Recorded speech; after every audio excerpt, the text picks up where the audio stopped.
تنهي ولاية أمن طنجة أن مجموع الشحنات المضبوطة من المؤثرات العقلية التي تم حجزها يومه السبت بميناء طنجة المتوسط قد ناهز 188,102 من قرص مهلوس من مخدر الإكستازي والأقراص الطبية المخدرة.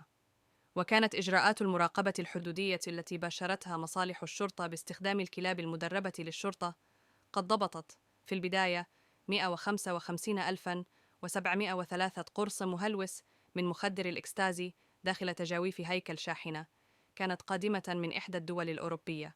كما مكنت إجراءات التفتيش المتواصلة من ضبط شحنات إضافية من المؤثرات العقلية مخبأة بعناية بمبرد محرك المقطورة، ليصل مجموع الشحنات المحجوزة 188,102 قرص مهلوس.